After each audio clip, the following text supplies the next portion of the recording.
In the last few months, I've spent quite a lot of time developing my ideas into treatments. Now, for those who don't know what a treatment is, it's basically a little document that concisely communicates an idea for a story, usually like an advertisement or some kind of film project. Treatments are a great way to share your ideas with other people who are working on the project. Maybe you're trying to get funding for your movie and you want investors to get a visual idea of what the film's going to be like, but usually you use them to get a job. So advertising agencies might ask you to make a treatment for a commercial, and if they like it, then they'll probably hire you. So when ASUS got in touch about promoting their new ZenBook Pro Duo, I thought, what if I was directing a 30-second commercial for this ZenBook? How would we approach this? How would we collect ideas and present them into a pitch? Because you know what, I've done a lot of things on this channel about making videos and making films, but we don't talk that often about developing those ideas. So by the end of today, I want to have a solid idea for an ASUS commercial and put it in a polished, professional treatment. So what's the purpose of a commercial? I guess at the core, we're pretty much saying this product is good.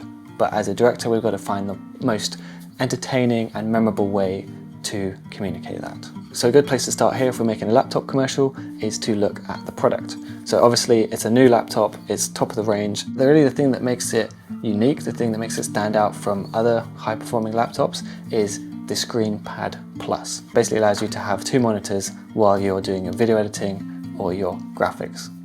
But if we just list off those technical features, it's not going to make a very interesting commercial. So instead, why don't we focus on some of the core ideas behind this campaign? And it seems like the slogan is the laptop of tomorrow. So we're talking about futuristic, we're talking about something that can keep up with modern creative people. And that's the second thing, creativity. They're definitely marketing it towards creative people. So how can we create a story or an idea that fits in with both of those things? So we could focus on the portability of the ZenBook, because obviously having two monitors is quite common on a desktop, but you can't fit that in your backpack. So what are some ideas that might fit with that? We could have a story where the character starts off at home and they are doing some music creation or video editing, and then they just halfway through, they close their laptop up and they go out somewhere to a cafe to continue working. And that could show the portability. Bit too boring, right? So what's a bit more interesting than that? Maybe we could have someone climbs up a mountain and you see them with a backpack and they're climbing up to the top of this mountain. Maybe it's sunset and they get to the top and they pull out their laptop and they do some work up at the top of the mountain, because again, it's a laptop. You know, the idea is that you can work anywhere. Okay, I'm just literally spitballing ideas. So third idea, can we do something a bit more crazy, a bit more kind of ridiculous?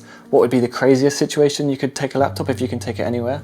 Like maybe we could sit on the back of a rickshaw, some kind of bicycle with a little seat on the back, and you could do your video editing there. We could have, maybe lots of different crazy places that you could be on a boat, you could be on a rickshaw. I don't know, maybe that's too silly.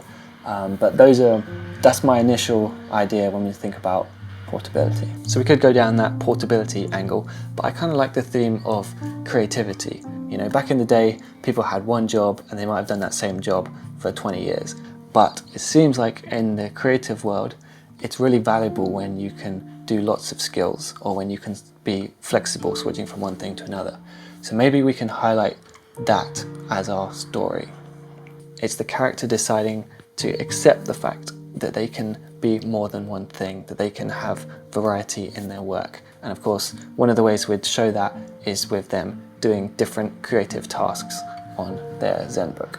Now, there are a million ways you could write this, but since we've just got 30 seconds to tell the story, I'm going to start by listing out some simple ideas for a beginning, a middle, and an end. So how do we set up this idea that this character feels like they have a certain expectation to just follow one career path? How do we communicate the transition into accepting that? And finally, we'll need some kind of punchline as well, something to, a little button just to either give a little surprise at the end, just something to kind of, because it's only short, it'd be nice if we had a little zinger at the end. It's like our story is a piece of clay. It's got the potential to make something, but there are still so many different ways that we could shape it.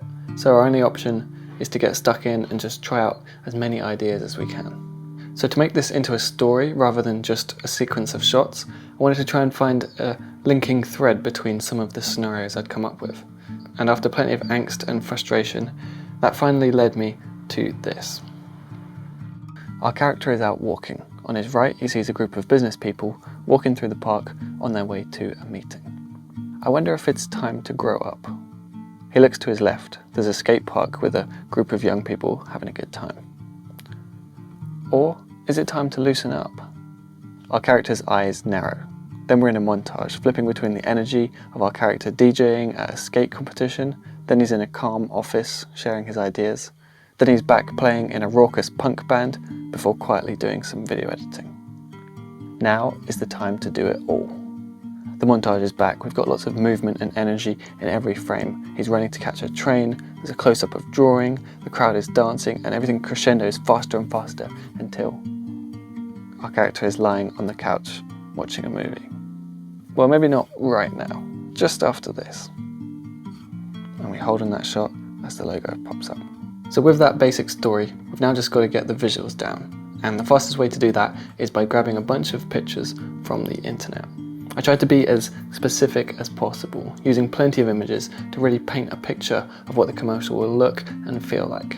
That's locations, costumes, even casting. It's essential that those photos are really strong in terms of lighting and composition, but the treatment itself doesn't have to have the best fonts or an absolutely perfect layout, although it does help.